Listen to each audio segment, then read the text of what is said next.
Hello' everyone, আসসালামু আলাইকুম, নমস্কাৰ। কি খবৰ সকলোৰে? ভালে চাগে? তো মই বহুত দিন মূৰত এটা ৰেচিপি ভিডিঅ' লৈ আহিলোঁ, তাকে বোলো অকণ শ্বেয়াৰ কৰোঁ বুলি ভাবিলোঁ।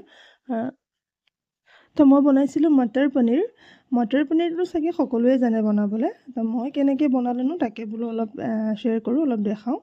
তো প্ৰথমতে মই এনেকৈ পনীৰখিনি এনেকৈ ডাঙৰ ডাঙৰকৈ পিচ লৈ ল'লোঁ, আৰু এই আদা, নহৰু, পিঁয়াজ, বিলাহী দুটা একেলগে ধুনীয়াকৈ কাটি ল'লোঁ, আৰু এই মটৰ অলপ গুচাই ল'লোঁ, আৰু এই কেৰাহীত মই অলপ তেল দিলোঁ। মই পনীৰকেইটা তেনেকৈ ডাঙৰ ডাঙৰ পিচকেইটাই মই ফ্ৰাই কৰিম। মই বেছিকৈ ফ্ৰাই নকৰোঁ, একদম অলপ ফ্ৰাই কৰিম।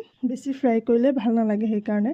আৰু হাজবেণ্ডেও বেছি ফ্ৰাই কৰি দিলে ভাল নাপায়। তো মই ভাবিলোঁ এনেকৈ গোটা গোটাকৈ আগত ফ্ৰাই কৰি লওঁ, পিছত পিচ পিচকৈ কাটি ল'ম। তো মই এইখিনি ধুনীয়াকৈ, আৰু এইখিনি দেখিছে নহয়, ধুনীয়াকৈ এনেকৈ ৰঙা ৰঙা কৰা হৈ গ'ল। মানে বেছি ফ্ৰাই কৰি দিয়া নাই, খালি ৰঙা হৈছে অলপ। আৰু এয়া মই এতিয়া এইখিনি অজৰাই ল'ম ধুনীয়াকৈ, আৰু পিছত পিচ কৰিম। অলপ ঠাণ্ডা হ'লে মই পিচ কৰি ল'ম। তো মই এটা এটাকৈ ধুনীয়াকৈ পনীৰখিনি নমাই ল'লোঁ। যেতিয়া এইখিনি ঠাণ্ডা হ'ব তেতিয়া মই পিচ কৰিম। আৰু মই এতিয়া এই পনীৰ ফ্ৰাই কৰা তেলখিনিতে এতিয়া মই ইয়াত আদা নহৰুখিনি, পিঁয়াজ আৰু বিলাহীখিনি ধুনীয়াকৈ ৰঙাকৈ ফ্ৰাই কৰি ল'ম। এইখিনি ধুনীয়াকৈ ফ্ৰাই কৰা হ'লে মই এইখিনি এটা ফাইন পেষ্ট বনাই ল'ম, মই মটৰ পনীৰটোত ব্যৱহাৰ কৰিবৰ কাৰণে। এইখিনি ধুনীয়াকৈ এনেকৈ ৰঙাকৈ এইখিনি ফ্ৰাই কৰা হোৱাৰ পাছত মই ইয়াত বিলাহীখিনি দিম।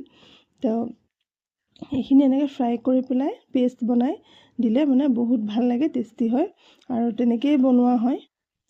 তো এই মই বিলাহীখিনি দি দিলোঁ। বিলাহীখিনি মোৰ আজি অলপ কেঁচা কেঁচা আছিলে, তো মই সেইখিনি অলপ আগতীয়াকৈ দি দিলোঁ, অলপ কোমলিবৰ কাৰণে। তাৰপাছত এইখিনি মোৰ ফ্ৰাই কৰা হোৱালৈকে মই এই পনীৰখিনি কাটি ল'লোঁ, পিচ পিচকৈ কাটি ল'লোঁ। আৰু এয়া মোৰ এইখিনিও ফ্ৰাই হৈ গ'ল ধুনীয়াকৈ, আৰু এইখিনি মই ইয়াত পেষ্ট বনাই ল'লোঁ, একদম ফাইন পেষ্ট বনাই লৈছোঁ। আৰু মই এই কেৰাহীত তেল দি দিলোঁ। এতিয়া মই ইয়াত অলপ গোটা জিৰা আৰু তেজপাত দুটা দিম আগতে, দি পেলাই সেইখিনি দিয়াৰ পাছত মই যিখিনি পেষ্ট বনাইছোঁ, তো মই সেই পেষ্টখিনি ইয়াত দি দিলোঁ।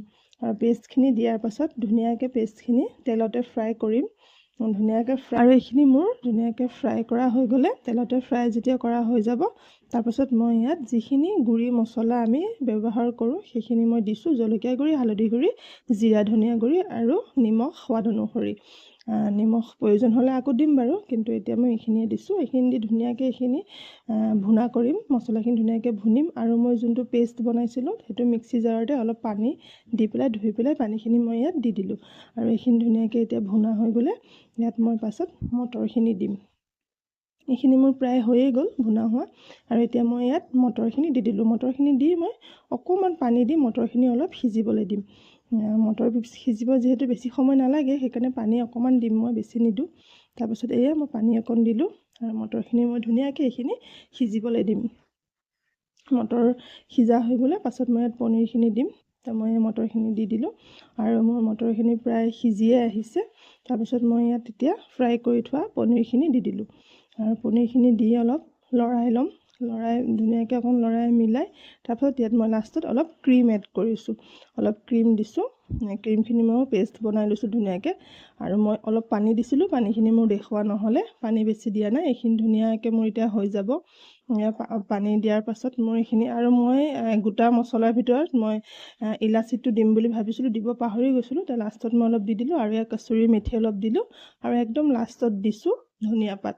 ধনিয়া পাত আৰু কচুৰি মেথিটোৱেই এই তৰকাৰীখনৰ মানে টেষ্টটো আনিব, সেইকাৰণে লাষ্টত এই দুটা দি দিলোঁ। আৰু মোৰ ফাইনেলি মটৰ পনীৰ ৰেডি হৈ গ'ল। তো মোৰ মটৰ পনীৰ ৰেচিপিটো চাই কেনেকুৱা পালে আপোনালোকে জনাব দেই। আৰু জানো বাৰু সকলোৱে এনেকৈয়ে বনাই খায়, ময়ো কেনেকৈ বনালোঁ তাকে বোলো দেখালোঁ। এইটো ভাতৰ লগতো ভাল লাগিব, ৰুটিৰ লগতো ভাল লাগিব, পৰঠাৰ লগতো খাই ভাল লাগিব। আমি বাৰু ভাতৰ লগতে খালোঁ। তো আজি মোৰ এই ৰেচিপিটো চাই কেনেকুৱা পালে, আৰু মই জনাব। ৰেচিপি ভিডিঅ' দিব পৰা নাই, কাৰণ ছোৱালী দুজনীৰ এক্সাম চলি আছে, আৰু টিকলিজনীটো ময়ে চাব লাগে। তো ৰেচিপিবোৰ বেছি মই ৰাতিয়ে বনোৱা হয়, তো সেইকাৰণে মানে ৰেচিপিৰ ভিডিঅ'বোৰ দিব পৰা নাই, যিহেতু সন্ধিয়াৰ পৰা টিকলিজনীক পঢ়াব লাগে। তো কালি বনালোঁতো, তো ভাবিলোঁ অকণমান ৰেচিপি দিয়ে দিওঁ, কিন্তু এক্সাম চলিয়ে আছে। তো মই দিম, লাহে লাহে ৰেচিপিবোৰ দি থাকিম বাৰু। তো ৰেচিপি ভিডিঅ'টো এইটো চাই কেনেকুৱা পালে জনাব আজি। তো আজিলৈ আহোঁ, বাই বাই, আল্লাহ হাফিজ।